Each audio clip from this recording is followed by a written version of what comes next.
خلق الإنسان ضعيفا. وقال تعالى في مقام آخر إن الإنسان خلق هلوعا. وقال تعالى في مقام آخر وكان الإنسان عجولا. وقال تعالى في مقام آخر إنه كان ظلوما جهولا. وقال تعالى في مقام آخر ولقد كرمنا بني آدم. صدق الله العظيم وبلغنا رسوله النبي الكريم ونحن على ذلك لمن الشاهدين والشاكرين والحمد لله رب العالمين. اللهم صل على سيدنا محمد وعلى آل سيدنا محمد وبارك وسلم.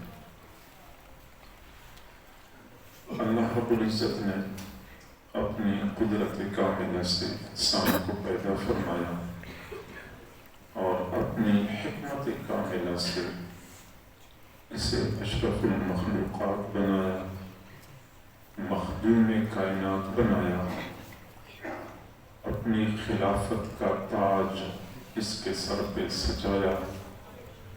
وَلَقَدْ كَرَّمْنَا بَنِي آدم کا اعزاز اس کی جھولی میں ڈال دیا۔ اللہ تعالیٰ نے انسان کو جہاں متعدد اعزازات عطا فرمائے ہیں، وہاں انسان میں کچھ خامیاں، کچھ عیوب بھی رکھے ہیں۔ نہ صرف یہ کہ اللہ تعالیٰ نے عیوب پیدا فرمائے، بلکہ قرآن مجید میں بھی جا بجا ان عیوب کا تذکرہ فرمایا۔ مثلا اللہ تعالیٰ نے فرمایا خلق الانسان ضعیفا، انسان کو کمزور پیدا کیا گیا ہے۔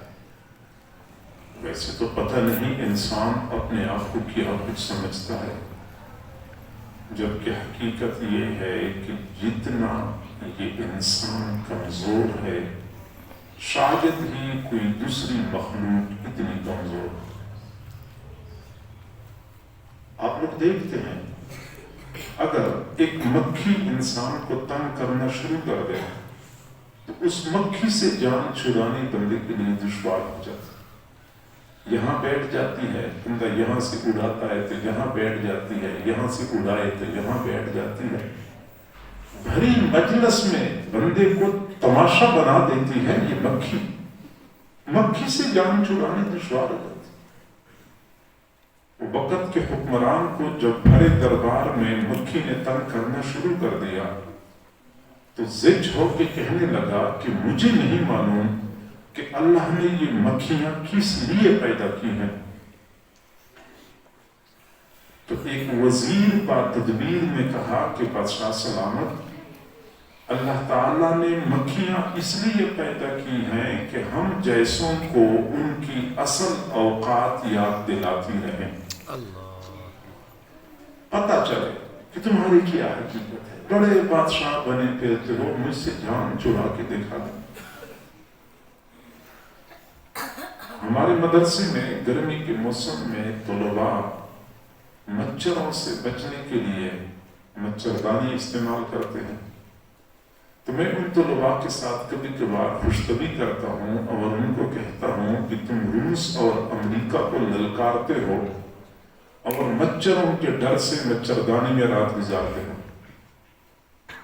یعنی یہ انسان بیچارہ مچھروں سے بچنے کے لیے کیا تدابیر اختیار کرتا ہے۔ اتنا چھوٹا بیکٹیریا کہ آنکھوں سے نظر نہیں آتا، خوردبین سے دیکھنا پڑتا ہے، وہ چھوٹا بیکٹیریا بندے پر حملہ آور ہو جاتا ہے، بندے کو بستر پہ پہنچا دیتا ہے، کئی مرتبہ ہسپتال میں پہنچا دیتا ہے، بلکہ کئی مرتبہ قبر میں پہنچا دیتا ہے۔ نظر نہ آنے والا بیکٹیریا۔ ابھی 2-3 سال پہلے کی بات ہے، کورونا نے جو پوری دنیا کو گھما کے رکھ دیا، یہ جدید ٹیکنالوجی اور جدید سائنس اور جدید علوم سب کچھ بیکار، اور ساری انسانیت اس کرونا کے سامنے بے بس ہو چکی تھی۔ اللہ رب العزت نے دکھایا تھا کہ تم کیا بڑے بنے پھرتے ہو، تمہاری اصل حقیقت کیا؟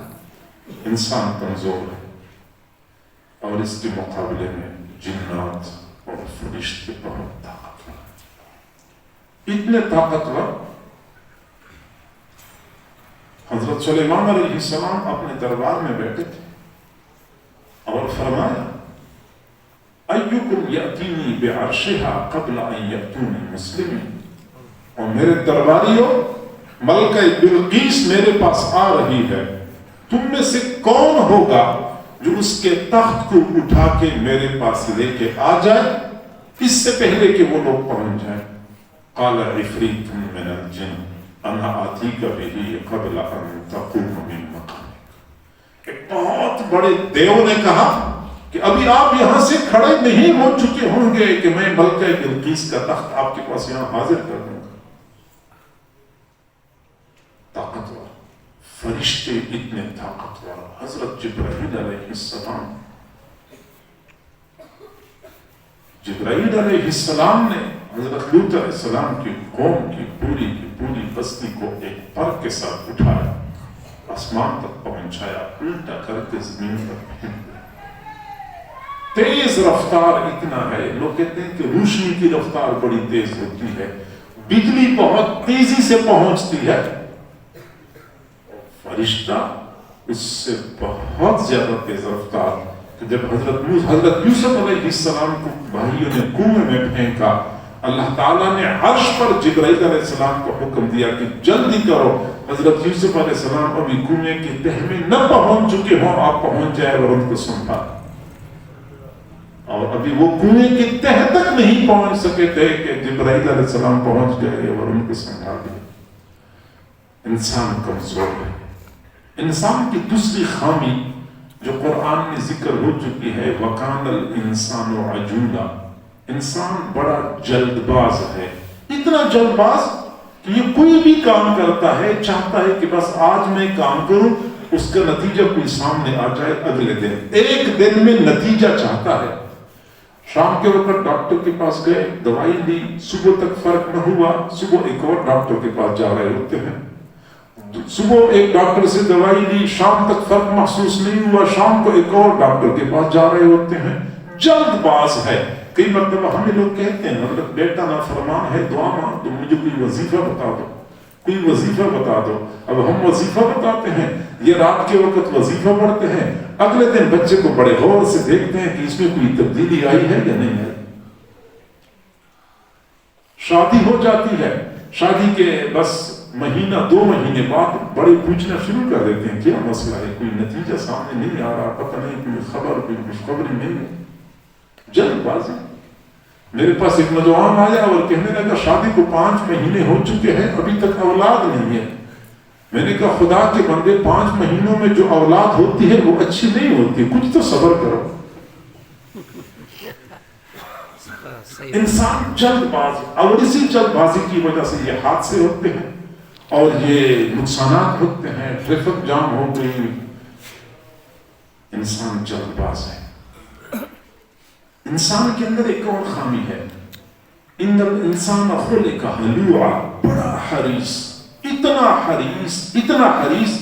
حضور صلی اللہ علیہ وسلم نے فرمایا اگر اس انسان کو ایک وادی پوری کی پوری سونے کی بنی ہوئی دے دی جائے تو وہ تمنا کرے گا کہ مجھے اس طرح ایک اور وادی مل جائے۔ اگر ایک اور وادی مل جائے تو وہ تمنا کرے گا کہ کاش ان وادیوں کا بنانے والا میں خود ہوتا، اپنی مرضی سے میں بناتا رہتا۔ حریص ہے۔ آپ اس معاشرے میں دیکھیں، ہمارے اس معاشرے کے اندر کتنے ایسے لوگ ہیں جنہوں نے اتنا کمایا، بلکہ میں یوں کہوں کہ اتنا لوٹا کہ وہ اگر ہاتھ پہ ہاتھ رکھ کے بیٹھ جائیں، کچھ بھی کام نہ کریں، آنے والی 10 نسلوں سے بھی وہ کمایا ہوا ختم نہیں ہوگا۔ لیکن اس کے باوجود بیچاروں کا حال یہ ہوتا ہے، اگر کسی غریب کی منہ میں لقمہ جاتا ہے، یہ چاہتے ہیں کہ غریب کی منہ میں کیوں جا رہا ہے، ہماری تجوری میں کیوں نہیں آ رہا۔ حریص ہے، سیر ہی نہیں ہوتی۔ تو ایک آدمی دوستوں کے درمیان بیٹھ کے پریشانی کا اظہار کر رہا تھا، میرے مالی حالات اچھے نہیں ہیں، پریشانی ہے۔ اتفاق سے اسی وقت ایک اللہ والے وہاں سے گزر رہے تھے، تو ایک ساتھی نے کہا کہ وہ اللہ والے جا رہے ہیں، ان سے دعا کروا لے، حالات ٹھیک ہو جائیں گے۔ یہ نوجوان بھاگ کر ہوا گیا، اللہ والے نے پوچھا بیٹا کیا مسئلہ ہے؟ جواب دیا کہ حضرت مالی حالات ٹھیک نہیں ہے، تنگ دستی ہے، پریشانی ہے۔ اللہ والے پر اس وقت ایک خاص کیفیت طاری تھی۔ ایک کبھی کبھار یہ کیفیت ہوتی ہے، یہ ہر وقت نہیں ہوتی۔ ایک پتھر کی طرف اشارہ کیا کہ یہ لے جاؤ، ایسے اشارہ کیا کہ یہ لے جاؤ، وہ پتھر سونے کا بن گیا۔ اس آدمی نے بھاگتے ہوئے پتھر جھولی میں اٹھایا اور پھر پیچھے پیچھے چل پڑا۔ تو اللہ والے نے پوچھا کہ اب کیا چاہیے؟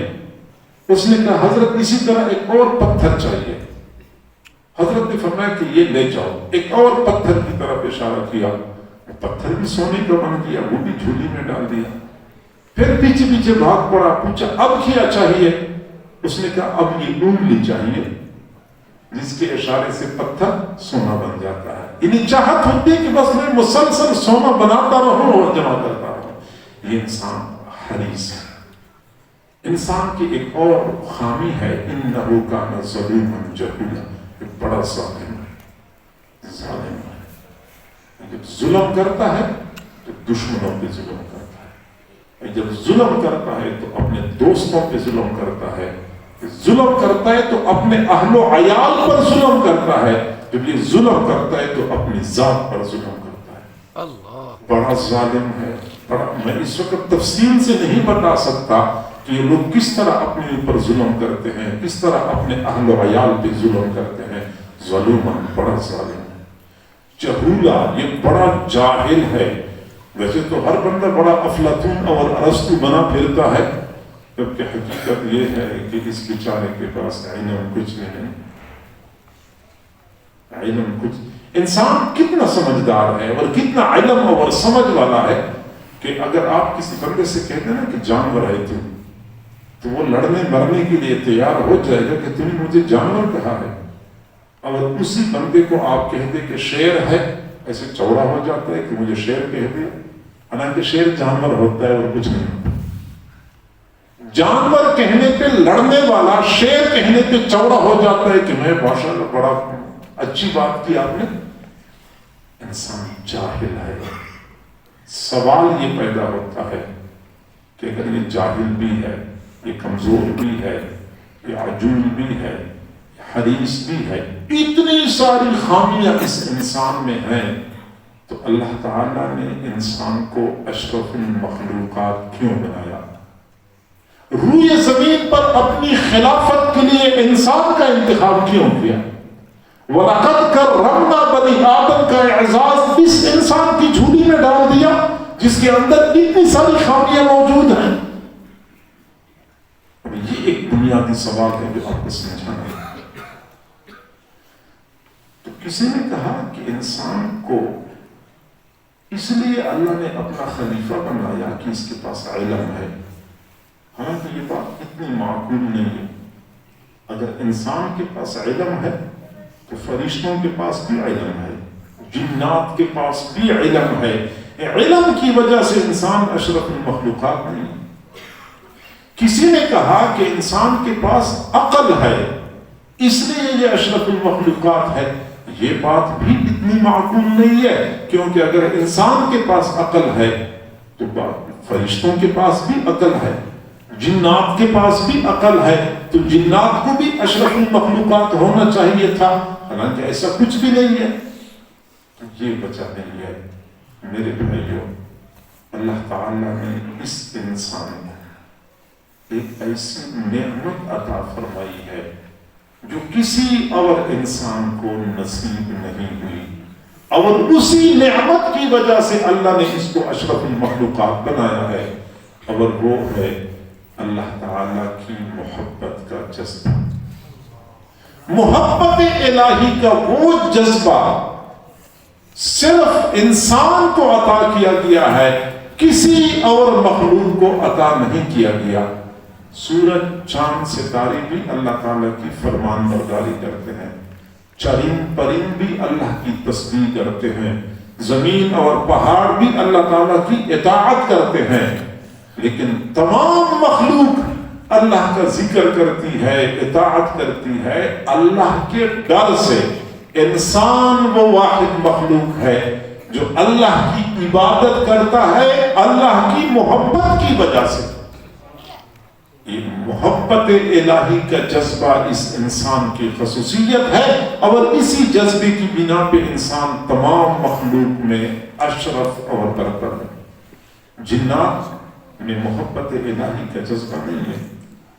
حضرت مولانا اشرف علی تھانوی رحمۃ اللہ علیہ نے فرمایا، یہ جو شیطان ہے، شیطان میں 3 عین موجود ہیں، چوتھا عین موجود نہیں ہے۔ کاش کہ اس میں چوتھا عین ہوتا تو یہ مسئلہ نہ ہوتا۔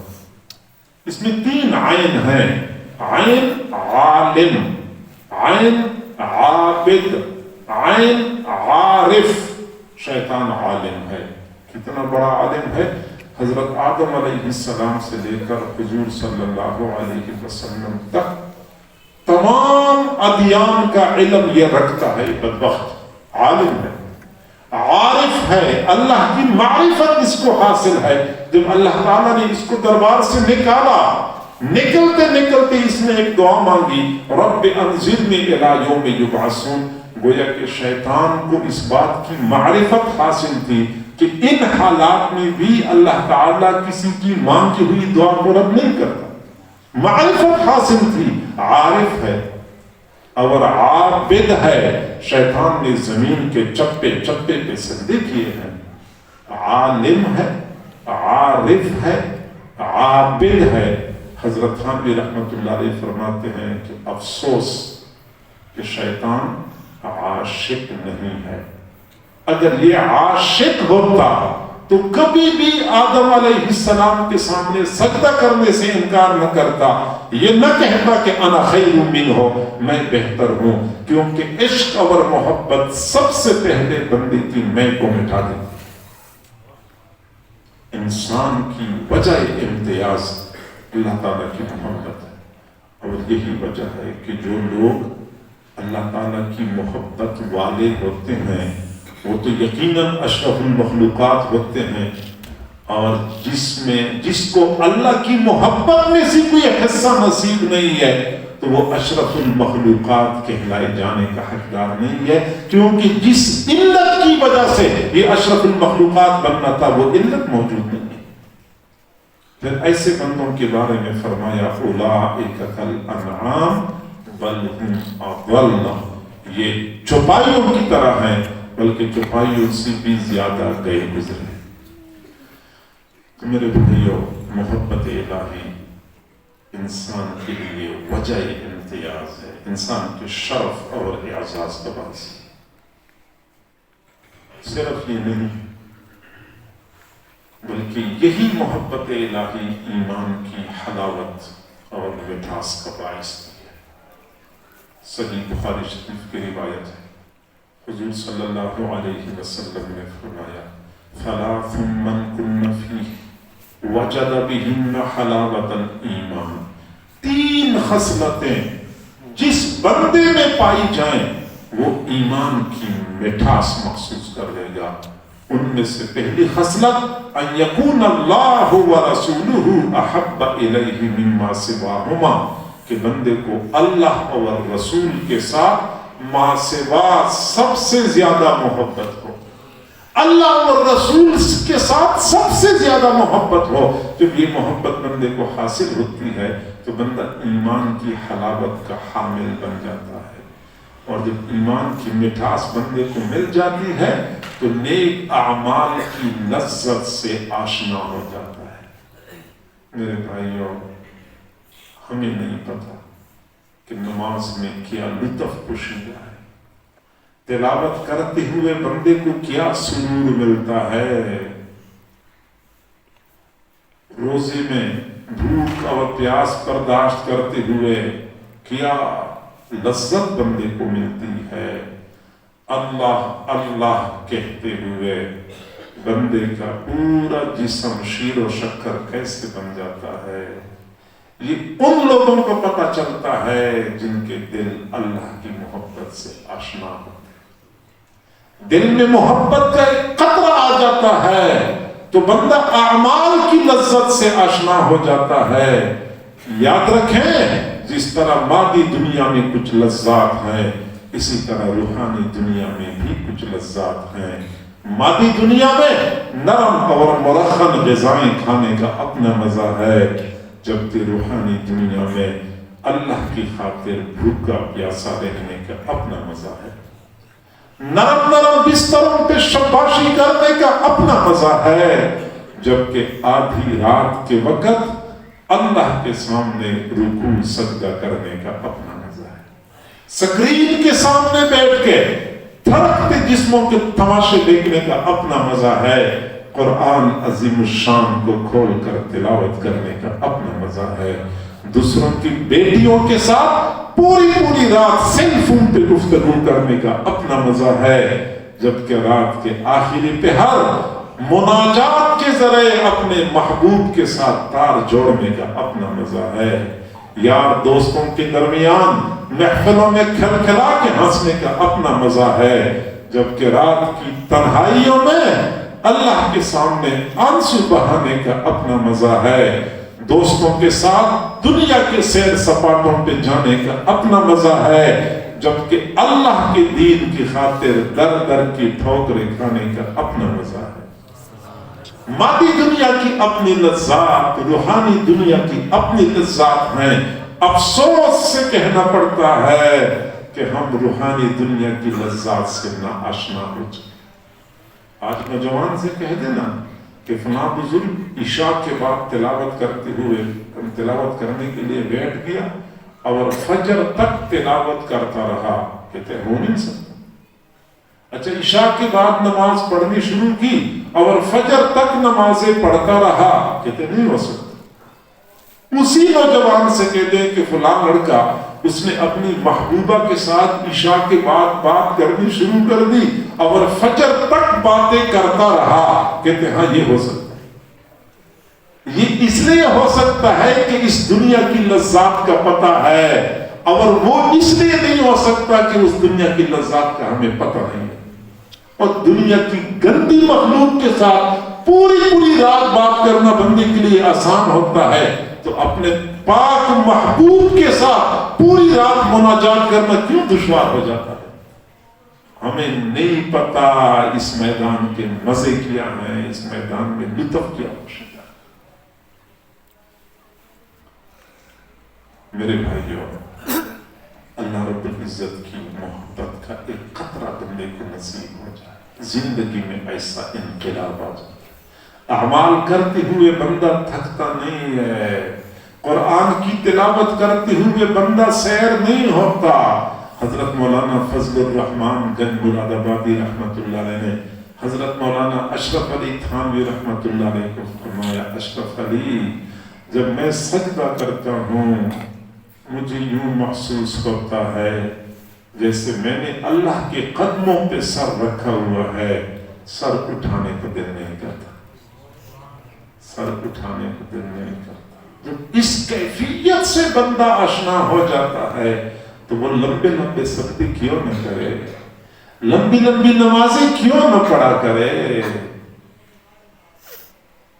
حضرت مصر بن قدام رحمہ اللہ فرماتے ہیں، دخلت المسجد فرأیت رجلا یصلی، میں مسجد میں داخل ہوا، میں نے دیکھا ایک آدمی نماز پڑھ رہا تھا، فاستحلیت قراءتہ، مجھے اس کی قراءت اچھی لگی، فاستمعت لقراءتہ، میں نے اس کی قراءت سننے شروع کر دی۔ وہ قرآن پڑھتا گیا، میں سنتا گیا، وہ پڑھتا گیا، میں سنتا گیا، حتی قرأ ثلث القرآن، اس نے 1/3 قرآن پڑھ لیا۔ میرا خیال تھا اب رکوع کرے گا، فلم یرکع، اس نے رکوع نہیں کیا، حتی قرأ نصف، آدھا قرآن پڑھ لیا۔ میرا خیال تھا اب رکوع کرے گا، فلم یرکع، رکوع نہیں کیا، حتی ختم القرآن کلہ فی رکعۃ واحدہ، پورا قرآن ایک رکعت میں ختم کر لیا۔ فلما انصرفا، پس جب انہوں نے سلام پھیرا، فرأیتہ فإذا هو ابو حنیفہ، میں نے دیکھا وہ امام ابو حنیفہ رحمۃ اللہ علیہ۔ ایک رکعت میں پورا قرآن پڑھنا کوئی مشکل نہیں ہے، لیکن شرط یہ ہے کہ وہ آگ لگ جائے جو بندے کو اللہ سے آشنا کر دے، پھر بندہ اپنے محبوب سے باتیں کرتے ہوئے تھکتا نہیں۔ کاش ہمیں بھی اللہ کی محبت کا وہ قطرہ نصیب ہو جائے۔ حضرت حاجی امداد اللہ مہاجر مکی رحمۃ اللہ علیہ سے کسی نے کہا، حضرت ہم نے سنا ہے جنت میں حور و قصور ہوں گے۔ حور وہ تو حوریں ہوتی ہیں، قصور کہتے ہیں محلات کو، جنت میں حور و قصور ہوں گے۔ فرمایا جی ہاں سنا تو میں نے بھی ہے کہ جنت میں حور و قصور ہوں گے، لیکن میں اگر جنت گیا میں تو کہوں گا اللہ نہ مجھے حور چاہیے نہ قصور چاہیے، عرش کے نیچے ایک مصلی بچھانے کی جگہ چاہیے، میں مصلی بچھا کے نماز پڑھنے میں مصروف ہو جاؤں۔ اور نماز میں کیا لذت ملتی ہوگی کہ جنت کے حور و قصور کو بھی نماز کی لذت پر قربان کرنے کے لیے تیار۔ یہ محبت ہر بندہ حاصل کر سکتا ہے، دشوار ہے، تھوڑی سی محنت کی ضرورت ہے۔ جینا بندے کے لیے مشکل ہو جاتا ہے، مرنا آسان ہو جاتا ہے۔ منصور بن حلاج رحمہ اللہ کو جب پھانسی پہ چڑھایا جا رہا تھا، وہ پھانسی کے تختے پہ کھڑے مسلسل مسکرا رہے تھے۔ دیکھنے والے حیران تھے کہ جب کوئی بندہ پھانسی کے تختے پہ کھڑا ہوتا ہے اس کی تو ٹانگیں کانپ رہی ہوتی ہیں، اوسان خطا ہوتے ہیں، حواس ٹھیک طرح کام نہیں کرتے، جبکہ یہ بندہ اس قدر اطمینان اور سکون کی حالت میں کھڑا ہے۔ آخر کسی نے پوچھ لیا کہ آپ اس قدر پرسکون کیوں ہیں؟ انہوں نے جواب دیا کہ میرا وہ محبوب پروردگار جس کو دیکھے بغیر میں سخت سردی کے موسم میں آدھی رات کو اٹھ کے عبادت کیا کرتا تھا، سخت گرمی کے موسم میں شدت کی پیاس برداشت کر کے روزے رکھا کرتا تھا۔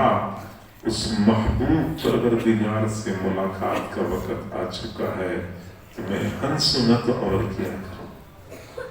چڑھا منصور رسولی پر زبان سے اف نہیں نکلی، چڑھا منصور رسولی پر زبان سے اف نہیں نکلی، جو اف نکلی تو یہ نکلی جمال یار دیکھیں گے۔